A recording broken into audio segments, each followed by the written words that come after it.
الرحمن الرحيم وتزودوا فإن خير الزاد التقوى آمنا بالله صدق الله العلي العظيم صلوا على محمد وآل محمد اللهم صل على محمد وآل محمد. أما بعد فقد قال الله العظيم في كتابه الكريم وهو أصدق القائلين وقوله الحق بسم الله الرحمن الرحيم شهر رمضان الذي أنزل فيه القرآن هدى للناس وبينات من الهدى والفرقان آمنا بالله صدق الله العلي العظيم وصدق رسوله الكريم ونحن على ذلك من الشاهدين رب اشرح لي صدري ويسر لي أمري واحلل عقدة من لساني يفقه قولي صلوا على محمد وآل محمد اللهم صل على محمد وآل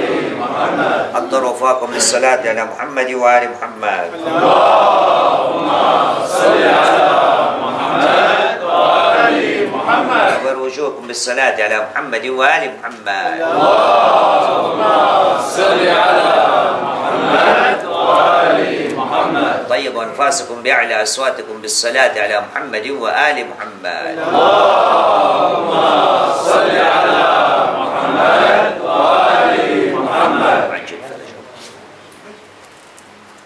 Chers frères, nous voici dès à présent, mashallah wa ta'ala, alhamdulillah, nous avons ensemble plus ou moins passé le cap et nous sommes à présent aux moitiés du mois béni de Ramadan ou à la moitié du mois béni de Ramadan. Nous avons passé 2 semaines ou une quinzaine de jours et en l'occurrence aujourd'hui nous sommes la date anniversaire de la naissance de notre deuxième imam, l'imam Al-Hassan Al-Mushtaba alayhi salam. اللهم صل على محمد وآل محمد. Et donc nous allons essayer à mi-chemin de comprendre dès à présent qu'est-ce que nous avons déjà fait dans les 15 premiers jours et que pouvons-nous encore rattraper dans les 15 autres qui nous restent, Inch'Allah wa ta'ala. Car nous ne pouvons pas passer un mois aussi vertueux. Sallu ala Muhammad wa ali Muhammad. اللهم صل على محمد وآل محمد. Sallu ala Muhammad wa ali Muhammad. اللهم صل على محمد وآل محمد. Car nous ne pouvons pas passer un mois aussi vertueux, rempli de tant de baraka et de bénédictions de la part d'Allah subhanahu wa ta'ala et laisser passer l'occasion. Donc il y a des questions que nous devons nous poser. Que pouvons-nous faire dans les jours qui nous restent encore? Et donc nous allons tout d'abord rappeler un petit peu de quelle manière, si nous voulons avoir un bon mois béni de Ramadan, quels sont les ingrédients qui nous sont venus avec le mois béni de Ramadan. Et en voyant ces ingrédients-là, je peux me poser la question, est-ce que moi j'ai utilisé cet ingrédient ou non? Est-ce que ma sauce à moi, la mienne, la sauce du mois béni de Ramadan a bien prise ou non? Tout ça. Allah subhanahu wa ta'ala dans Sourate Baqarah, le chapitre 2 du Saint-Coran, verset 185, il nous montre 3 choses. Il nous dit, Bismillahirrahmanirrahim, Shahru Ramadan, les jours durant lesquels, pendant lesquels, Shahru Ramadan, alladhi unzila fil Qur'an. Donc voilà le mois béni de Ramadan, et Allah subhanahu wa ta'ala nous parle, il y a quelque chose qui est en relation avec le mois béni de Ramadan, c'est le Qur'an. Première question, qu'est-ce que j'ai fait du Saint-Coran durant le mois béni de Ramadan? Si j'ai rien fait encore, il me reste, Inch'Allah ta'ala, quelques jours encore. Bien. Pourquoi le Coran était là? Hudan linnas. Il était là pour nous guider. Deuxième point. Ai-je été guidé durant les 15 premiers jours? Est-ce que j'ai cherché la guidance ou non? Car le Coran était venu pour cela. Si je ne l'ai pas fait, il me reste encore quelques jours. Et après, troisième chose. Sallu ala Muhammad wa ali Muhammad.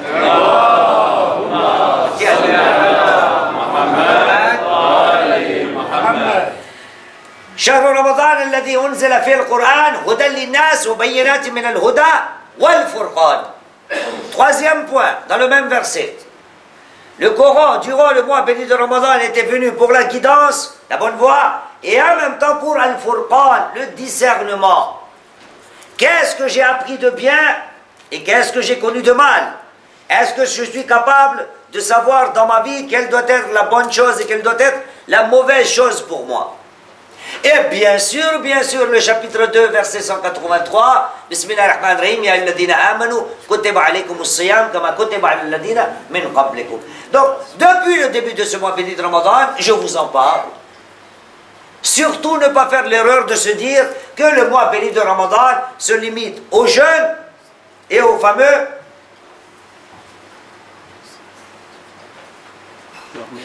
dormir. Nawmukum fihi ibadah. Dormir pendant le mois béni de Ramadan est ibadah. Et donc moi je limite mon mois béni de Ramadan à deux choses: jeûner et dormir. Or que Allah subhanahu wa ta'ala, avec le mois béni de Ramadan, nous parle du Coran, de la guidance, d'être guidé, du discernement. Où en suis-je à propos de ces choses qui doivent être partie intégrante de mon mois béni de Ramadan? 15 jours sont passés, il m'en reste 15. Bien. De quelle manière nous pouvons concrétiser cela? Quel est le grand problème du mois béni de Ramadan auquel, en général, les musulmans font face? Très facile. Mais vous, chers frères, les 2 semaines que nous avons passées, est-ce que c'était facile? Oui, moyen. Deuxième question, est-ce que c'est vite passé? À l'unanimité? On n'a même pas su de quelle manière 15 jours sont passés. Nous commémorons la naissance de notre deuxième imam. Et voilà ce qu'il nous dit. Notre deuxième imam, l'imam Hassan al-Mujtaba.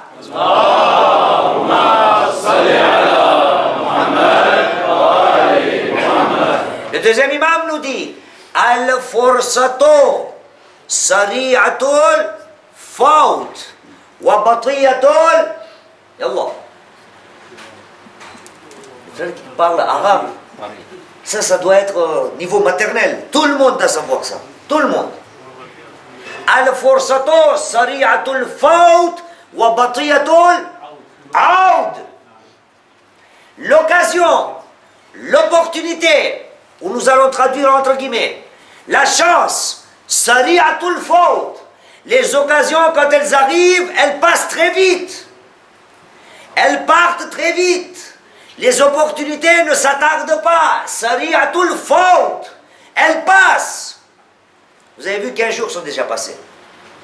Ce n'est pas tout le temps que nous aurons ces occasions-là.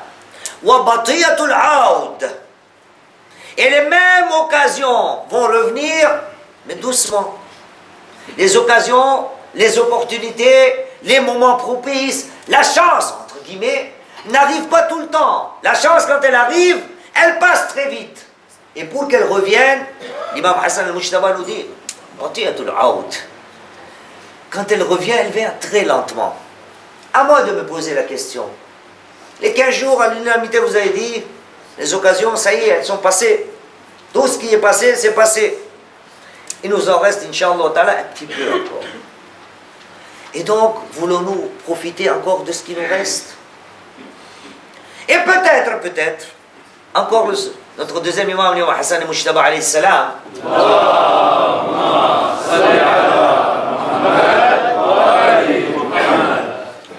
nous raconte quelque chose qui peut nous concerner durant le mois béni de Ramadan. Écoutez cette narration-là aussi.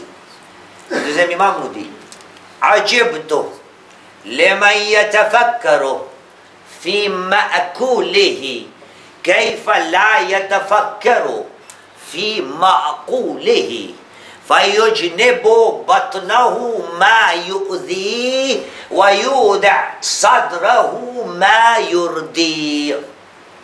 Vous avez compris, les frères arabes? Oh, combien c'est beau ces phrases?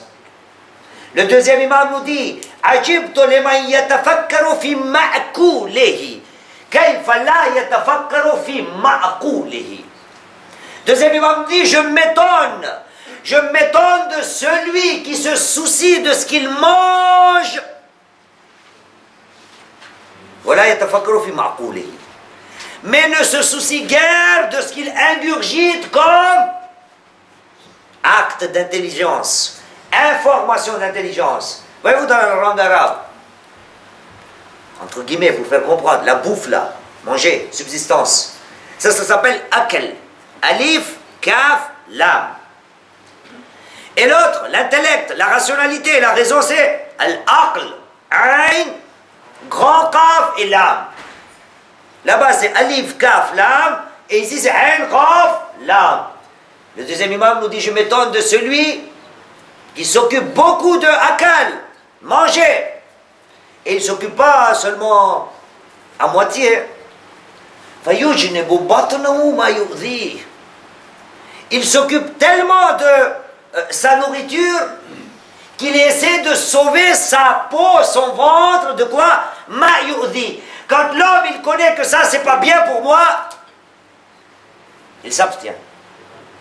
Voyez-vous, nous avons peut-être des gens qui sont diabétiques ici, font beaucoup attention au sucre. Des gens qui savent que moi je ne supporte pas, durant ces mois par exemple, le piment, ils ne supportent pas. Ils suent de partout. Ils disent, non, piment, c'est pas fait pour moi. Ils connaissent, c'est quelque chose qu'ils ne supportent pas. Et donc deuxième imam me dit,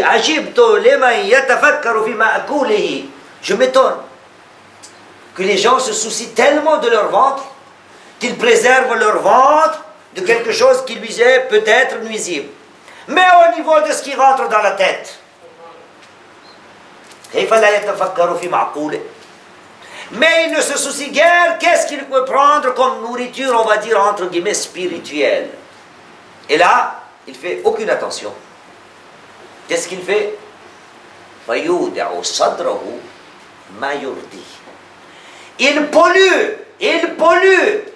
Il pollue quoi?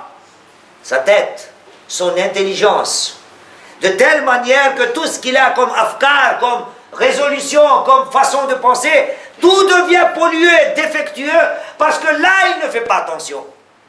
Il prend de partout. Il prend de partout, il ne vérifie pas les informations et tout. Et pourtant, le mois béni de Ramadan était là pourquoi? Al-Furqan, le discernement. Qu'est-ce qui est bon? Qu'est-ce qui est mal? Avoir la capacité de savoir, de discerner qu'est-ce qui est nuisible et qu'est-ce qui n'est pas nuisible. Donc, chers frères, le mois béni de Ramadan, et là, deux hadiths encore deux. Quand notre deuxième imam nous dit, je m'étonne de celui qui se préoccupe de sa nourriture, ajib tolemay, yatafakkar, il pense beaucoup à sa nourriture. Fi ma'kouleh. Mais ne pense pas à ce qu'il doit ingurgiter.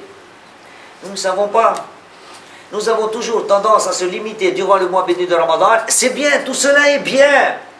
Mais allons-y encore un peu plus loin. Qu'est-ce que nous ne pouvons pas avoir durant le mois béni de Ramadan? Dans le monde entier, c'est un système qui a été instauré depuis le début du temps du prophète et jusqu'à maintenant. Là où vous allez, que ce soit chez nous, chez les frères chiites et chez nos frères sunnites, partout, tous les jours, durant le mois béni de Ramadan, parce que le Coran a dit « Shahru Ramadan alladhi unzila fihi al-Qur'an hudan linnas » Le mois béni de Ramadan, le Coran était là pour guider les gens. Donc dans le monde entier, partout, dans le monde entier, dans toutes les associations, dans tous les lieux de culte, dans toutes les mosquées du monde entier, partout il y a quelque chose qui s'organise et qui se dit, durant le mois béni de Ramadan, il doit y avoir une nourriture qui doit être propagée, la nourriture spirituelle. Partout il y a des discours dans le monde entier. Partout il y a des dars, des leçons qu'on donne durant le mois béni de Ramadan. Moi, il me reste 15 jours. Est-ce que je vais seulement jeûner? Est-ce que je vais seulement lire le Saint-Coran? Je ne vais pas essayer de me dire le mois béni de Ramadan était là pour que j'apprenne quelque chose. J'apprends quelque chose et je trouve la bonne direction aussi. Et le discernement. Mais ça, je ne prends pas en compte. Parce que je ne sais pas combien ça vaut. Des deux côtés, il y a une valeur déclarée. D'après le hadith de notre deuxième imam, je m'étonne de celui qui s'occupe de son ma'koul, ce qu'il mange, et laisse de côté ce qu'il ingurgite spirituellement dans sa tête, des deux côtés nous avons des valeurs. Vous voyez la valeur de la nourriture, nous en avons déjà parlé beaucoup de fois. On en parle, juste. Passage, obligé. Notre premier imam, l'imam Ali ibn Abi Talib alayhi salam.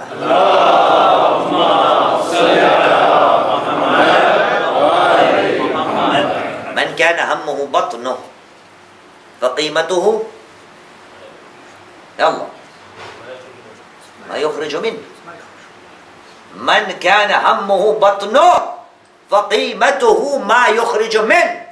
Celui dont le souci majeur n'est autre que sa nourriture, eh bien lui, sa valeur est égale à quoi?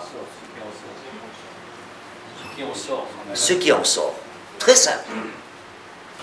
L'imam Ali al-Islam ici ne parle pas des gens qui sont nécessiteux, qui n'ont rien à manger. Il ne parle pas de cela. Il parle des gens qui ont tellement de choses à faire, qui ont tellement de responsabilités, et toujours est-il, son premier souci, c'est manger. Ça, c'est sa valeur. C'est l'imam Ali qui définit. Voici une deuxième valeur. Là, c'est notre prophète, Muhammad sallallahu alayhi wa sallam.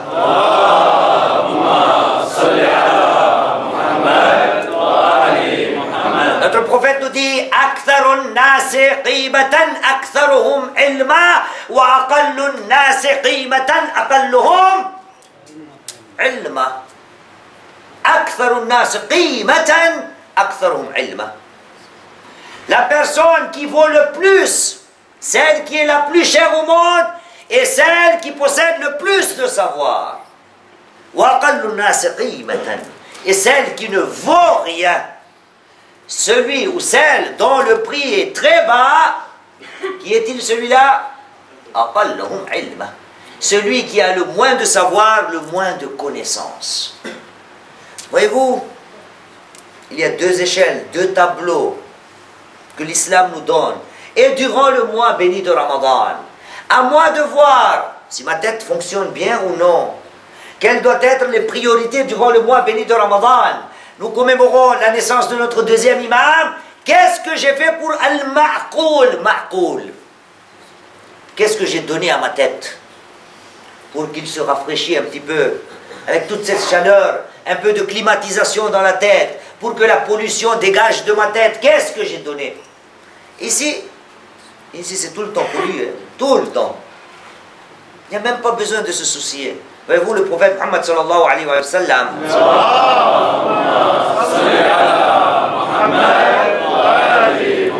avons une autre narration, un autre hadith dans lequel notre prophète nous dit Al-ma'datu baytu kulli da kul. Le ventre, c'est quoi? C'est la maison de tous les vices, de tous les maux, de toutes les maladies. Al-ma'datu baytu kulli da. Tout. Donc ici, il n'y a pas besoin de polluer. C'est pollué en avance. Le problème, c'est la tête. Si cette tête est bien claire en elle-même, ici, tout peut s'arranger. Voilà pourquoi notre deuxième imam nous dit, je m'étonne.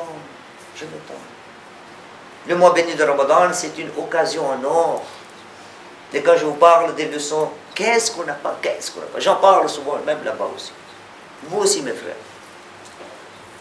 Si vous n'avez pas l'occasion d'assister dans des mosquées, lieux de culte, aujourd'hui, Internet, partout, là où vous allez, où que vous soyez, partout nous avons Al-Hidayah, sur toutes les chaînes du monde, sur Internet, partout vous pouvez retrouver là où on donne des leçons durant le mois béni de Ramadan.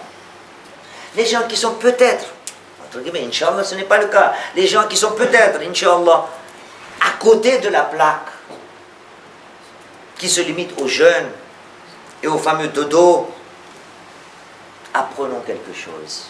Le mois béni de Ramadan n'est pas là seulement pour jeûner, n'est pas là seulement pour dormir. Le mois béni de Ramadan est là pour que nous avancions ensemble. Il nous reste encore 2 semaines, Inch'Allah wa ta'ala. Et essayons de profiter au maximum de ce mois béni de Ramadan. هذا والحمد لله رب العالمين. ربنا تقبل منا إنك أنت السميع العليم. بسم الله الرحمن الرحيم. والعصر إن الإنسان لفي خسر إلا الذين آمنوا وعملوا الصالحات وتواصوا بالحق وتواصوا بالصبر.